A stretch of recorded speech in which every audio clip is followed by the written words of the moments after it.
How's everybody doing? Okay, today I'm going to get into a little bit about the who, what, why, where, and how of the mystery treasure, supposedly mystery treasure on Oak Island.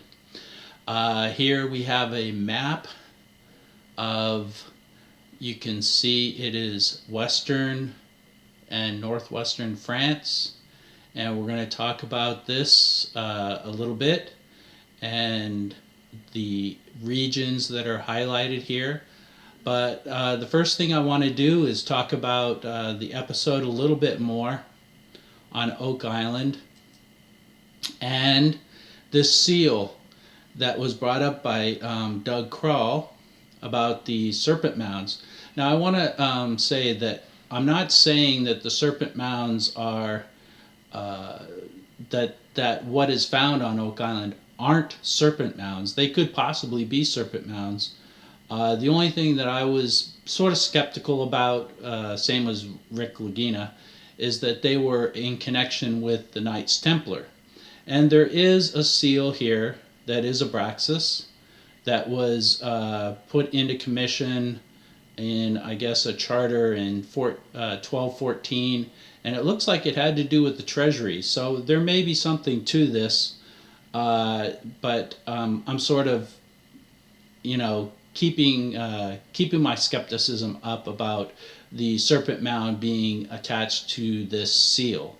I'm more along the lines that if it is a serpent mound, it was put there by earlier explorers to the island that perhaps were the people that knew of the location that passed it on to the people who were the depositors.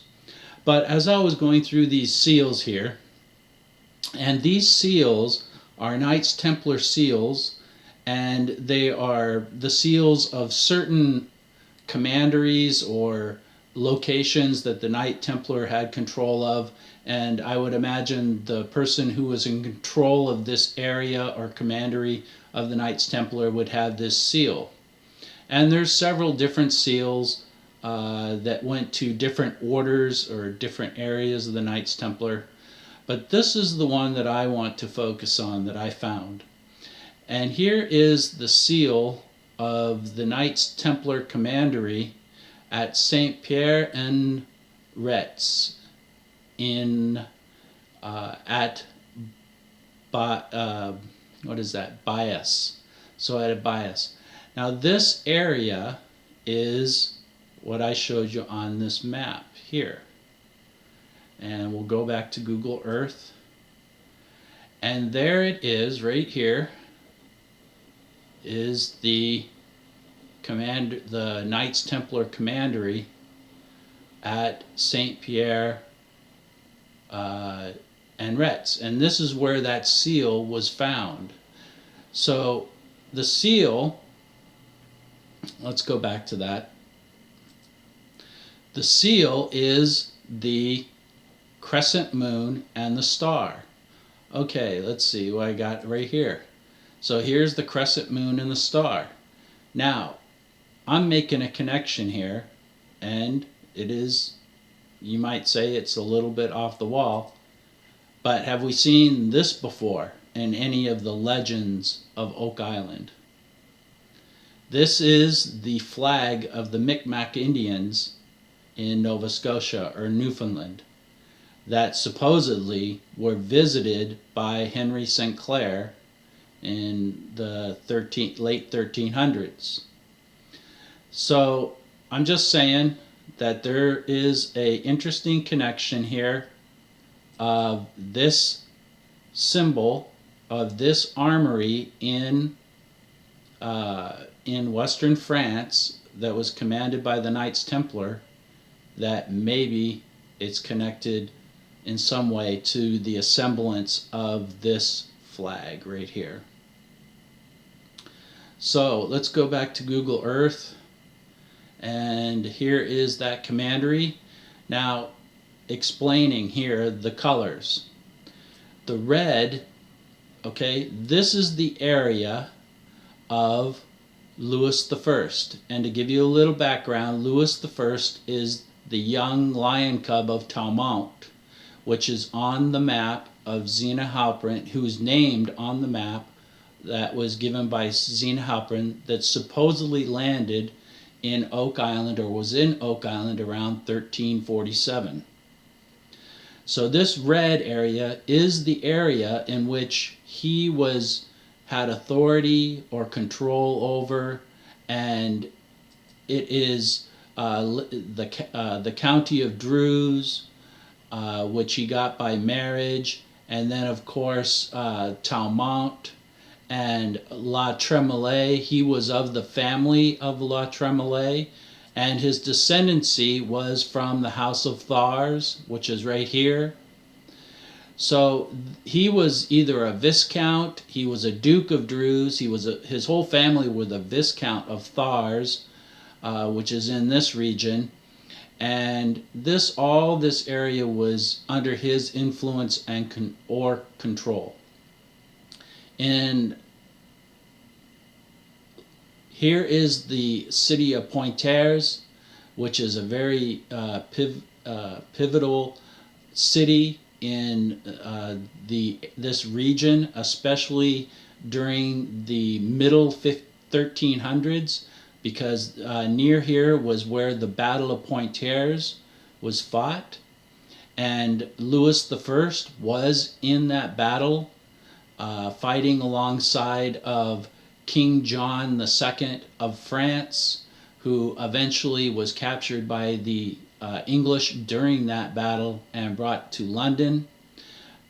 Also down here is the area which would be in the domain of the Rochefoucauld family, which is also mentioned on Zena Halpern's map, but it's a later Rochefoucauld of the 1600s. But his one of his descendants, Rochefoucauld, fought next to King John II, probably right alongside of Louis I in the Battle of Poitiers, and he died. He died in that battle. So this is the area of the Rochefoucauld family. If you notice, they are pretty much influenced very much by La Rochelle, which is also a Knights Templar armory or place, and both of these places are on or near the water. They have a water access. And the castle of Talmont is right here. This is where I believe Louis I lived out his life, right here at the castle of Talmont. And this was demolished in 1628, and I believe that the documents that Zena Halpern got were copies that were perhaps found in that castle when it was demolished, and therefore it got into the hands of Rochefoucauld in some way. But that was in my last video, if you want to watch it. Now this blue area right here is the disputed area of what they call the Duchy of Aquitaine. And if we bring up, let's see, I have that right here, and we're going to get into some other areas. Okay, if we get into the rule of Aquitaine, most of Aquitaine during the time was ruled by the House of Poitiers, which was very much associated with Louis I. But it fell into the hands of the Planier family. Remember, I told you in my last videos, this is a French house that came from the Duke of Anjou, who married into the house of the Norman house, the House of Normandy, which was the house that ruled England after William the Conqueror conquered England. And William the Conqueror was a Norman and a descendant of Rollo, which was married to the Prince of France during the Carolingian dynasty. So The thing that I want to bring up, though, I can't get into that too much, it'll just get too long, is here is the reason why things got really bad for Louis I and for the Rochefoucalds, is in 1337, okay, in 1337, the fief of Aquitaine, which was owned pretty much by Edward III, was in turn claimed by the King of France. Now, the King of France is of the House of Valois. Louis I is of the House of Valois. And the, I would say, the Rochefoucalds were of the House of Valois. So even though the Planiers were originally French, they are French, but they are now the kings of England. And they are trying to get back territory from that they had lost through their succession as the Planier dynasty. And this was what triggered the 100-Year War.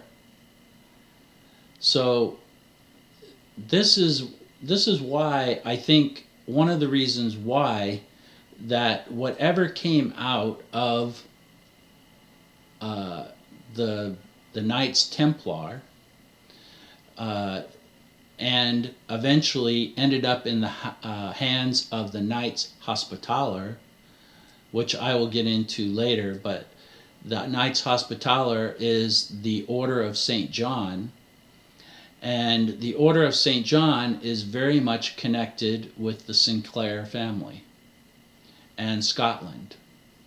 And during the 100-Year War, during the Battle of Poitiers, which was fought right in here, it was also had allies with Scotland fighting in that war. So the reason why this could be a exit point for the treasure, either La Rochelle, a lot of the legends say La Rochelle, but I'm saying that perhaps maybe even St. Pierre and Retz. And that is because of this flag. This flag was one of the things that is speculated that the reason why the Micmac Indians have this flag is because it was flown by the ship that visited Nova Scotia and Newfoundland, and they worshipped Henry Sinclair, supposedly Henry Sinclair, as a god or something, and they adopted this as a flag. Now, I don't think you're ever going to prove that, but I just wanted to point out that there is a connection of the crescent moon and star with the, right here, this area, which was owned by or run over authority of Louis I. This was his home ground, this was his turf. And so if he had anything to do with it, there is some connections to that. What else do I have for you? And that's pretty much it. Oh, I wanted to show you, yes, I wanted to establish this one connection because we're going to get into the parts of Jerusalem and the Crusades. Is I want to show you something, and there's two names I want you to remember. Okay? This one right here, Fulk. Okay? He was a king of Jerusalem. Okay? And he had a lot of influence in Jerusalem. We're going to find out he wasn't really part of the First Crusades, and he was sort of shunned as being a ruler of Jerusalem because he wasn't involved in the First Crusades, but we'll get into that later. And then here we go, you can see this descendancy, and here's the founder of the Planier family, who eventually become the rulers of England. They are associated with this rule. We're talking about a feudal system. In other words, descendancy and influence of an area is basically dependent upon your connections and your lineage. So these guys eventually become the kings of Jerusalem, and the House of Plantagenet becomes the House of Lancaster and York, which eventually are the rulers of England, who basically start the 100 Years' War in France. So the next one that I want you to be aware of is this family. This family originates out of Poitiers or Poitou, okay, which is right in that area we were talking about on Google Earth. And this family has great ties to the Knights Templar. They also have ties to the Knights Hospitaller. They were the kings of Jerusalem, and they had a big there was a big conflict between this family and the Falk family. But the kicker is that they were the kings of Cyprus, and they really made a killing in Cyprus out of the trade there, and they became very wealthy. But this Cyprus has a big connection with the Knights Hospitaller, who were based there during the time of the fall of the Knights Templar around 1307. And they also, the Knights Hospitaller were sort of in conflict with some of the Knights Templar. They had a few disputes. But this is history that we're going to get into. I just wanted to mention these people. We're gonna dive in deeply into these people and find the link from this area down here, which is the area of the county of Toulouse, which was under the authority of the Louis I family. And in this area we have the castle, the René Le Chateau, which is also in the legend of the Knights Templar.